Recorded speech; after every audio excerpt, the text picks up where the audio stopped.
Welcome to Loan with Jen, another episode of our podcast, or you might be tuning in on YouTube. Today we are talking to someone who might have an investment property, whether you have one investment property or you have dozens. We're talking about property management today.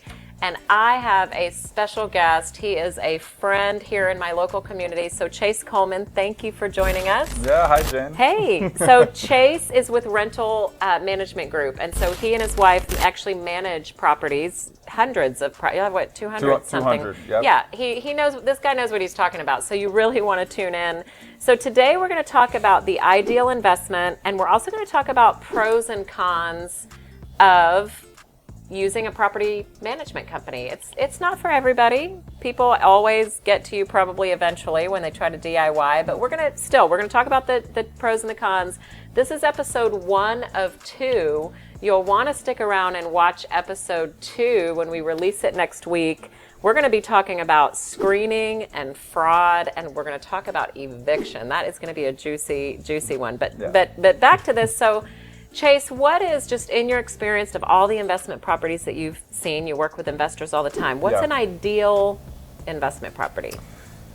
Great question, Jen. I think it starts with the numbers. I mean, if you're looking at an investment, you want to make sure the numbers work. So people always ask me, hey Chase, where's a good area in Houston to invest? And I say, well, I mean, any area is good as long as the numbers work. Now, as far as the actual property, we like single family homes. I mean, that's what we manage, and every investor is different. Some people like condos, some people like big apartments. Yeah, doors. We like single family homes, and we kind of like to stay in the range of kind of the, I guess, Joe Six-Pack is what you want to call, kind of the, the middle class, blue collar worker, kind of that, where it's a very high demand for that type of property. Yeah.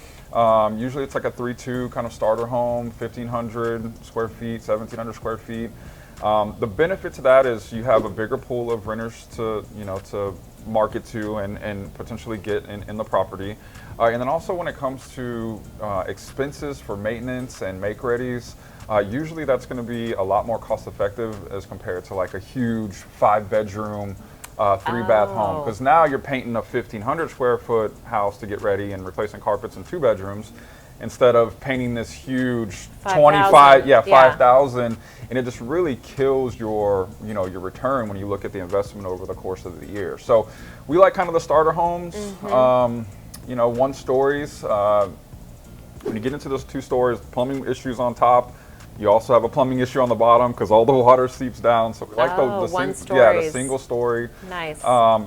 Brick homes. Now every investor is different. It really starts with the numbers, but as far as the type of property, those are kind of the sweet spots for us. What about age of property? Like, I was looking at investment property last year, and I almost made an offer. I almost closed on one, and then I backed out. And it was like a 1970s. It was, and I found out through the inspection, I mean, the electrical panel was shot. It was all outdated. I was like, okay, I could really pour some money into this thing. I didn't have the energy to do all that. So are most of the homes that you see that you're managing and the 250 that you're managing, are they mostly within a certain age range, or? It's really investor specific. Some, like the newer homes, are a little bit more risk averse. Every home is unique, and it could have its own set of issues. I mean, even if you get new construction, I'm sure someone can move right in and they have all kinds of issues. Maybe it just wasn't built properly. But the good thing with that is, a lot of times there's home warranties, with those type of newer builds. Obviously the ACs, it's early life, roof is early life. So these big expenditures, are something that's you're not gonna have to take care of till later down the road. But really, I mean, we've seen 80s, 90s homes. We've had investors have them for 7 years, 10 years, lots of years, and just no issues. And it really kind of depends on 2 things. One is, how proactive you are in like the preventative maintenance side, and then how well you screen your tenants, because when you screen your tenants and they have are responsible, maybe have good credit, good income, they take care of the property while they're in there. So, when you have people that care about the property and put time and effort to take care of it, usually it makes a difference. Yeah, it makes a difference. Now, I mean, you can go buy new construction right now, and you can buy 1970s. The 70s might not have issues for 10 years, and you might day one issues on the new. Yeah, that's true. So. That's a good. Yeah, you never know. It's a good point. Well, we are going to talk about the screening. We're going to talk about that in episode 2.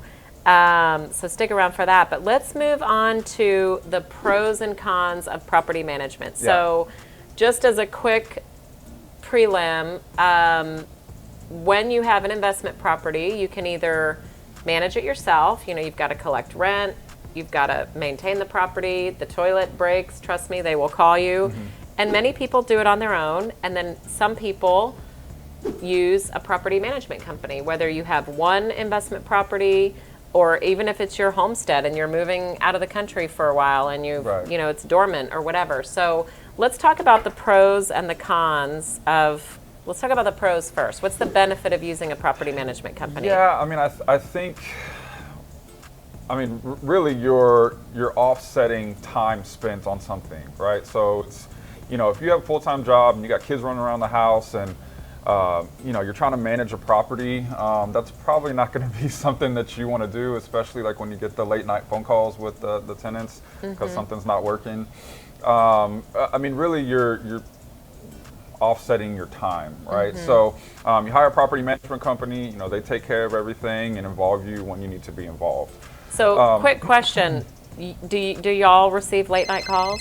Like you have an We have 24/7 answering service. We have received late night phone calls. Usually it's a plumbing issue. Someone gets up and uses the restroom at night and something happens. Yeah, usually it's a plumbing issue. Do you have to wake up and go take care of it right away? We have emergency dispatchers available. Okay. Yes. Our 24/7 service, they triage it up front. And then if they need to send out someone right away, that we have 24/7. So that's a benefit. I'm sure that a lot absolutely. of management companies deal with that kind of stuff. Yeah, so absolutely. Time, 24/7. What's another benefit? Yeah, I think kind of all the legal aspects of it. Lease enforcement. You get into, and some people do leases on napkins or via email. We use all the TREC forms, which is the Texas Real Estate Commission promulgated forms. So it's designed for property managers to use for leasing. Yeah. So knowing all those terms and conditions and being able to enforce those with the residents, I think that's important because you might get into a situation where there's a lawsuit and you didn't abide by the contract, and you need somebody that's professional and has been there before and has your side. And the property management works as kind of a medium, between the residents and the owner.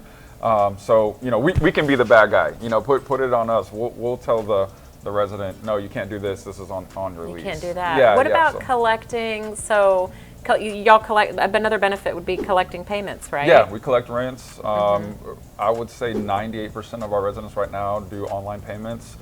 And there's a number of different ways they can pay. So we offer a bunch of different payment solutions for them, and we process the accounting, and then we pay out the owners, and we directly deposit it right into their account. So they get the money each month. And the fees, the fees are pretty reasonable. I know it varies from company to company, but what's a range of per property that someone could expect if you're going to get a property managed? What's a range of potential fees? 5 to 10%. Of the rent. Now there's some flat fee companies, so it just depends. We're 7%, so we're kind of right in the middle. But I like to think that we add a lot of value for the money. We're definitely not the cheapest. We're not the most expensive, but I think we're the best. Knowing you like I do, and your wife Leslie, which is your better half, by the way, she's very organized. For sure. Y'all are good people, so I have no doubt that y'all do everything the right way. Yeah, that's awesome. Thank you, Jen. So what about the cons? What would be a con of using a property management company? Yeah, I think the feeling of losing control, right? It's your property, your investment, and you're relying on someone else to basically look after your investment. That sometimes that's hard for people to do. And obviously there's costs involved with the property management company. It's an investment, and you have to factor in that cost. So some people, they might be maybe just breaking even per month with the rent, lined up with their mortgage, and it's like, okay, I'm paying this on my mortgage and my insurance and my taxes, and I can only get this rent. Now I got to pay a management company, so I got to pay money per month to have this investment property. So, I think obviously the cost involved can be one of the cons. Not that many. Yeah, Not that many cons. I mean, it's good. You're hiring a professional that that knows what they're doing. I mean, obviously, when you do that, just like when you go to the doctor, you go an attorney, you're going to pay them for professional service. For their service. And I do think a lot of property managers get a bad rap because they don't know how to run it like a business and an actual property management company. I think a lot of people, they maybe rely on the realtor that sold them the house and like, hey, can you manage the property?